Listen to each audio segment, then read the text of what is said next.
Hola chicos, ¿cómo están? Bueno, el día de hoy junto a Isabel les vamos a exponer el RAE Biomédicas de EPOC, el RAE el cual nos pedía describir los cambios estructurales y fisiopatológicos de la EPOC. Aquí las referencias bibliográficas, el índice y bueno, iniciemos.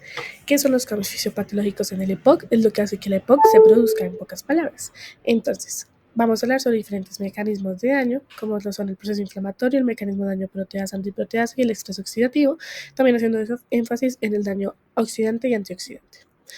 Entonces, importante conocer que el EPOC es una obstrucción del flujo aéreo no reversible, que se da gracias a una respuesta inflamatoria que da al sistema inmune tanto innato como adaptativo. Entonces, se da gracias a la exposición prolongada a partículas y gases nocivos como las que son del cigarrillo.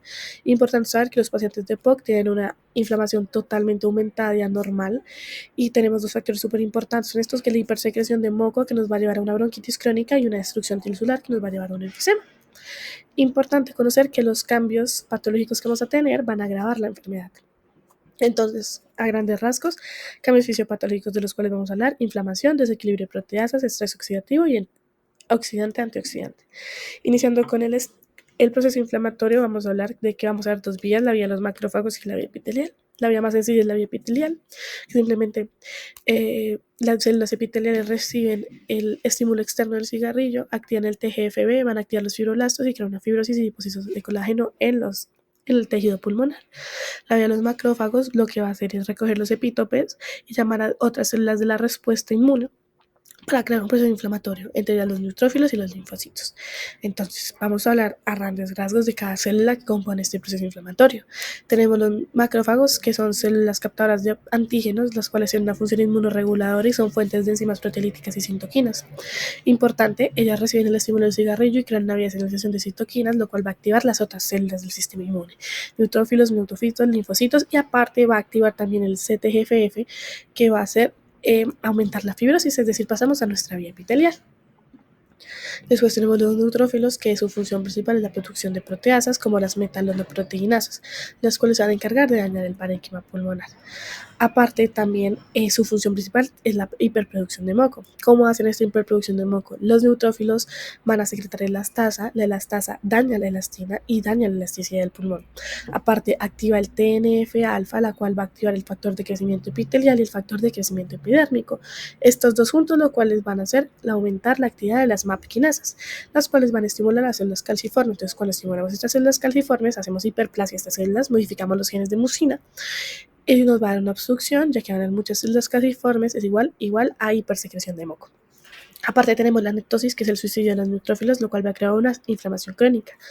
Con los linfocitos va a haber una progresión de la enfermedad. Las células epiteliales y los macrófagos van a liberar quimioquinas, los cuales van a hacer que liberen a los linfocitos T, que son de la inmunidad adaptativa, y esto se va a hacer por medio del CXCR3. Estos linfocitos se van a dividir en TC1LT, que él se va a encargar de liberar las granzimas hiperforinas del cuerpo, generando una apoptosis de los neumocitos subtipo 1, lo cual va a generar una ruptura de la pared alveolar, generando un enfisema. Aparte, también se van a dividir en LTH1, la cual va a liberar quimioquinas, activando también la vía de los macrófagos nuevamente. Para finalizar, y menos importante, tenemos los eosinófilos, los cuales no son comunes en pacientes con EPOC, pero cuando están presentes en estos, se activan en el epitelio, liberan interleuquina 4 y 5, y estos neutrófilos van a activar al MBP y a los leucotrienos, generando un proceso inflamatorio.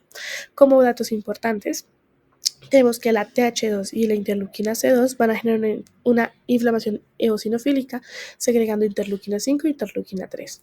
Aparte, también tenemos que los eosinófilos activan citoquinas y quimioquinas inflamatorias. Y como dato súper importante, sabemos que cuando un paciente con EPOC tiene presencia de eosinofilia en el parénquima pulmonar, estamos hablando de un patrón mixto con asma, y hablamos del famoso overlap.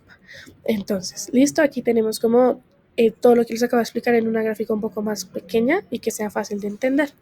Seguimos con el daño proteasa-antiproteasa. Este daño aumenta las proteasas y crea un desbalance pro-antiproteasa. Importante saber que las proteasas son las que dañan la membrana extracelular y la antiproteasa la repara. Entonces, importante que tenemos diferentes tipos de proteasas: las serinas, las elastasas, las catepsinas y las metaloproteinasas, que son fundamentales para el proceso inflamatorio. Entonces, ¿por qué se produce este desbalance? Porque va a haber un proceso inflamatorio y porque va a haber una proteólisis. por la proteólisis porque va a acelerar la obstrucción del flujo de aire y va a crear un enfisema. Y el proceso inflamatorio, los macrófagos y neutrófilos van a segregar proteasas y van a agregar la membrana extracelular, creando un enfisema. También es importante que la disminución antiproteasa también se puede dar por tanto por genética como de forma adquirida. Cuando tenemos esta disminución de forma adquirida, se da por el estrés oxidativo que yo voy a explicar posteriormente, y por genética cuando tenemos una disminución del gen alfa 1 antitripsina 1. Entonces, ¿qué va a hacer esto? Esto va a inhibir, cuando tenemos deficiencia de este gen, cuando tenemos este gen bien, va a haber una inhibición de proteasas tipo serina que va a ser liberada por los hepatocitos y va a inhibir la elastasa de los neutrófilos, lo cual va a crear un hipermoco y va a disminuir la producción de citoquinas y va a proteger la muerte celular. Entonces, si no hay alfa 1 antitripsina, vamos a tener una predominancia de muerte celular y de inflamación. Aquí les tengo pues otra gráfica y aparte les traje una gráfica explicándoles cuáles son las metaloproteinasas que se agregan cada célula del sistema inmune. Tenemos ahora el daño oxidativo, el daño oxidante o el estrés oxidativo. Entonces, en el EPOC va a haber un desequilibrio oxidante y antioxidante de tanto endo y exógeno, como el cigarrillo que va a aumentar los radicales libres y va a disminuir las sustancias reguladoras. Importante es que los radicales libres tienen daño celular en el epitelio pulmonar. Entonces, les traje aquí importante que cuando hay estrés oxidativo va a un aumento de NFKB que va a liberar los macrófagos y los neutrófilos, también va a un aumento de P38MAC y anticuerpos que van a generar inflamación, mientras que también va a haber una disminución de SIR1 que va a generar el envejecimiento pulmonar temprano, va a haber un daño en el ADN porque va a haber mayor riesgo de cáncer pulmonar, va a haber una disminución de HDAC2 produciendo la resistencia a los esteroides, porque hay una reducción de las desacetilasa de la histona 2, hay una disminución de las antiproteasas generando enfisema, un aumento de TGFB creando fibrosis por los fibroblastos y un aumento de los genes de mucina creando hiperproducción de moco. Aquí pongo una gráfica explicando de cómo los oxidantes pesan tanto endógenos como exógenos más que los antioxidantes endógenos como exógenos en un paciente con EPOC. Y para finalizar, vamos a hablar sobre la reprogramación epigenética que va a tener la barrera mucomiliar. Entonces es importante que primero las células casiformes van a generar una hiperplasia, es decir, va a aumentar moco. Después las células epiteliales ciliadas van a disminuir el movimiento. Son las que se encargan de mover el moco. Entonces lo que van a hacer es que se van a volver cilios resistentes porque va a haber una ciliofagia. Gracias a el estímulo del cigarrillo, entonces va a haber un menor movimiento de moco. Como sea esta silofagia entre el estímulo del cigarrillo, va a haber una disminución de ubiquitinas, los fagosomas se van a destruir, van a perder forma totalmente las células y no van a cumplir su función, que es mover el moco. Y aparte, va a haber una modificación de las células basales, va a haber una hiperplasia y va a haber una hiperplasia. Y como estas células basales son células mesenquimatosas, es decir, que pueden cambiar de forma o pueden dividirse o evolucionar a cualquier otro tipo de célula, van a ser una metaplasia escamosa. Entonces, estas escamas lo que van a hacer va a ser reemplazar los cilios y va a haber menor movimiento, generando una hiperproducción de moco y creando eso, como decirlo así, como un caldo para las bacterias y que hayan infecciones de manera temprana. Bueno, ahora hablando sobre los cambios estructurales, vamos a tener que hay distintos mecanismos fisiopatológicos, como lo pueden ser el estrés oxidativo, la inflamación crónica, el exceso de moco, la fibrosis, entre otros. Pero relacionándonos más al RAE, vamos a hablar de la remodelación de las vías respiratorias y obstrucción, los cambios en las capacidades y volúmenes pulmonares, afecciones en el intercambio gaseoso y cor pulmonales y modificaciones en la relación ventilación-perfusión. La remodelación de las vías respiratorias y obstrucción, que es el primer cambio estructural que vamos a hablar, vamos a recordar que en personas sanas los bronquiolos están abiertos gracias a las uniones alveolares, que son las que permiten un vaciamiento eficaz alveolar durante la expiración. En personas con EPOC, lo que va a pasar es, como vemos en la imagen, la luz bronquial está estrecha y obstruida, los sacos alveolares están dilatados, pero con obstrucción al vaciado. ¿Qué quiere decir esto? Vamos a tener una hipertrofia del músculo liso, básicamente mayor resistencia y mayor tono. Vamos a tener una ruptura de las uniones alveolares, va a haber un colapso precoz de los bronquiolos, vamos a tener acumulación de moco e inflamación, vamos a tener aumento del tejido conjuntivo subepitelial y adventicial, que es básicamente la fibrosis. ¿Qué va a pasar con esto? Básicamente, para resumírselo y que les quede claro, para que lo tengan claro, en EPOC vamos a tener sacos alveolares más grandes por obstrucción de paredes alveolares, que es el enfisema, o sea, se va a perder la elasticidad. Vamos a tener una luz bronquial, como ya había dicho, más estrecha y obstruida por exceso de moco, inflamación y fibrosis. Y vamos a tener unos alveolos obstruidos. ¿Qué quiere decir esto? Que no se va a poder vaciar eficazmente, lo que nos va a dar un atrapamiento aéreo. Bueno, en cambio de las capacidades y volúmenes pulmonares, vamos a tener, pues ya sabemos todos, que los cambios reflejados se van a ver en las pruebas de función pulmonar, como en la espirometría y en la anatomía torácica. Antes de hablar de esto, tenemos que tener en cuenta la ley de Poiseuille, que es la fórmula que nos describe el flujo de aire a través de un tubo, en este caso bronquios y bronquiolos, en condiciones de flujo laminar.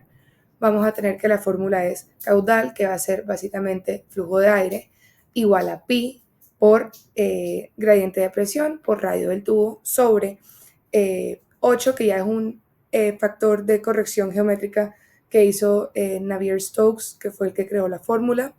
Vamos a tener 8 por viscosidad por longitud del tubo. Y esto es básicamente la fórmula con la que vamos a sacar el radio del alveolo. No sé si me va a entender. Bueno, se me olvidó comentar en la diapositiva pasada de por qué era importante la ley de Poiseuille, y es básicamente porque si el alveolo está estrechado por fibrosis, moco o destrucción de las paredes alveolares, el radio va a disminuir y con ello el flujo también va a disminuir. Entonces vamos a tener en la espirometría un volumen expiratorio forzado en el primer segundo disminuido, y vamos a tener una relación BF1 y capacidad vital forzada también van a estar disminuidas. Esto se le conoce como el índice de Tifno. Después vamos a tener que va a haber un aumento en la capacidad pulmonar. Como no se logra vaciar bien los pulmones, va a quedar más aire atrapado. ¿Qué va a hacer esto? Nos va a subir un aumento del volumen residual. El volumen residual va a aumentar, va a hacer que la capacidad pulmonar total también aumente. Vamos a tener con eso una hiperinsuflación, va a hacer que el pulmón esté lleno de aire, pero gran parte no va a participar en el intercambio gaseoso.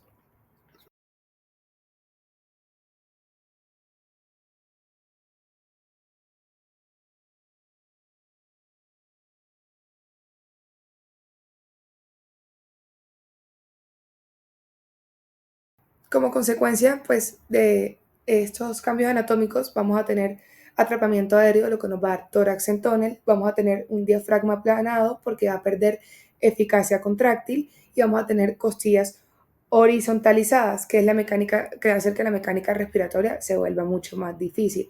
Si logran ver en la imagen esta, que se ven las costillas horizontalizadas, es básicamente que van a estar las costillas en una dirección un poco más oblicua hacia abajo y saber muchísimo más como horizontal, cosa que no se debería ver así. Bueno, ahora en afecciones en el intercambio gaseoso y corpulmonales, vamos a tener que en el EPOC los alveolos se dilatan y sus tabiques intraalveolares se destruyen. Como conocemos esto, enfisema, como lo podemos ver en esta imagen. ¿Qué va a pasar aquí? Se va a reducir la superficie de contacto entre aire y sangre, va a haber menos oxígeno que va a pasar a la sangre y menos dióxido de carbono se va a eliminar. El exceso también de moco e inflamación obstruyen las vías aéreas. Esto nos va a impedir que el aire atrapado participe en la ventilación. Vamos a tener hipoxemia e hipercapnia.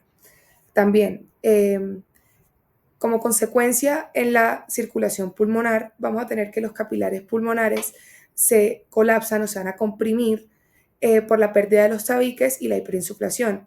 Va a aumentar la resistencia vascular, o sea, el flujo sanguíneo va a encontrar más obstáculos y la sangre que debería circular por el pulmón se va a devolver hacia el corazón. Eso nos va a dar un aumento de presión en la arteria pulmonar. Básicamente, hipertensión pulmonar secundaria a EPOC. Para resumirles un poco más del cor pulmonale, es básicamente la insuficiencia cardíaca derecha. Va a ser que el ventrículo derecho va a tener que contraerse con mucha más fuerza para poder vencer la presión elevada por el pulmón. Con el tiempo, el ventrículo derecho se va a hipertrofiar y después va a dilatarse y va a hacer una falla. Esto es lo que conocemos como cor pulmonales. En esta imagen no le puedo como mostrar bien, pero en esta imagen pueden ver cómo el ventrículo derecho se encuentra mucho más grande. Bueno, en la modificación de la relación entre ventilación y perfusión, tenemos que recordar que la ventilación es el aire que entra a los alveolos y la perfusión es la sangre que llega a través de los capilares pulmonares. Esto que nos va a dar un equilibrio, o sea, un buen intercambio gaseoso. En EPOC lo que pasa es que vamos a tener zonas bien ventiladas pero mal perfundidas, como zonas mal perfundidas pero bien ventiladas.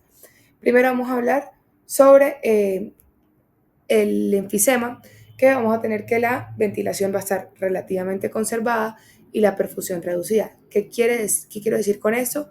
Vamos a tener aire en el alveolo, pero la sangre no va a circular lo suficiente para captar el oxígeno. Clínicamente vamos a encontrar un paciente con disnea intensa y progresiva, vamos a tener un paciente delgado con tórax en tónel y van a mantener la oxigenación aceptable, pero va a ser a costa de la hiperinsuflación. Estos pacientes también se conocen como los pink puffers, pero eso lo puedo hablar un poquito más adelante. Hablando de bronquitis, en bronquitis vamos a tener que la perfusión va a estar conservada, pero la ventilación va a estar reducida. ¿Qué quiero decir con esto? Que la sangre va a fluir, pero no hay suficiente oxígeno para oxigenarla. Vamos a tener un paciente con tos crónica y de expectoración abundante. Vamos a tener también un paciente con cianosis y retención de dióxido de carbono, hipercapnia. Van a tener tendencia a edemas periféricos por col pulmonale. ¿Qué pasa usualmente? Los pacientes con EPOC tienen un patrón mixto. Van a tener un poco de ambos. Bueno, ahora les voy a hablar sobre los resultados de los cambios estructurales. Como ya les había dicho, vamos a tener enfisema pulmonar y bronquitis crónica. Bueno, como les había dicho, vamos a tener el enfisema. El enfisema básicamente va a ser una destrucción de las fibras elásticas de la pared alveolar y la ruptura de tabiques intraalveolares. Básicamente vamos a tener alveolos más grandes, poco elásticos y el aire va a quedar atrapado en ellos. Los alveolos se van a sobredistender y se van a llenar de aire. La presión interna va a aumentar y los poros de Kohn van a estallar. Se van a perder los tabiques intraalveolares, o sea, va a haber una reducción de número de capilares disponibles. ¿Qué va a pasar con eso? Vamos a tener una disminución en el intercambio gaseoso, el pulmón pierde retroceso elástico, va a tener una dificultad a la expiración y vamos a tener un atrapamiento aéreo que va a ser la hiperinsuflación y tórax en tónel. ¿Qué factores fisiopatológicos van a contribuir? Una inflamación crónica, un estrés oxidativo, proteasas, déficit de antiproteasas, que esta es una de las más conocidas, por ponerle así, porque es alfa-1 antitripsina que va a acelerar la destrucción alveolar. Vamos a tener dos tipos de enfisema principales, el centrolobular, que va a afectar la parte central del lobulillo, o sea, los bronquiolos respiratorios, está asociado a fumadores crónicos y generalmente se da en lóbulos superiores. El panolobular, al contrario, va a afectar todo el lobulillo pulmonar, está asociado al déficit de alfa-1 antitripsina y va a predominar en los lóbulos inferiores. Como ya les había dicho, las consecuencias clínicas, vamos a tener disnea progresiva, tórax en tónel, sibilancia y uso de músculos accesorios. Y estos son los famosos pink puffers, que son los pacientes que vemos rosaditos. Para nosotros poder diagnosticar bronquitis crónica, tenemos que tener un paciente que tuvo tos productiva con esputo durante al menos 3 meses al año en 2 años consecutivos. Como cambios estructurales principales, vamos a tener hipertrofia de glándulas submucosas, tráquea y bronquiolos principales, hiperplasia de células calciformes, va a haber un aumento en la producción de mucosa, vamos a tener una inflamación crónica de la pared bronquial, lo que nos va a dar un infiltrado inflamatorio persistente, que van a ser esas áreas del pulmón que se van a ver un poquito más blancas o grises en una radiografía o en un TAC. También vamos a tener fibrosis y engrosamiento de la pared bronquial, que es básicamente lo que les había dicho, que la luz del bronquio se hace más estrecha.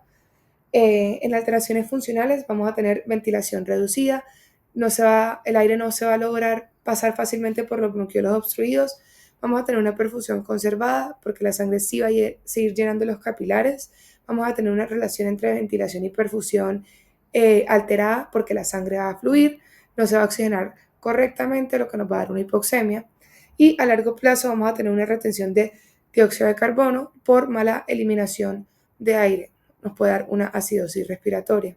Como consecuencias clínicas, vamos a tener un paciente con tos con esputo, disnea progresiva, pero esa disnea progresiva es menos que en el enfisema. Son los famosos pacientes blue bloaters, por lo misma cianosis. Van a tener más riesgo de infecciones respiratorias recurrentes, exceso de moco, por el exceso de moco va a ser un medio de cultivo para bacterias. Y vamos a tener un cor pulmonar más temprano por la hipoxia persistente.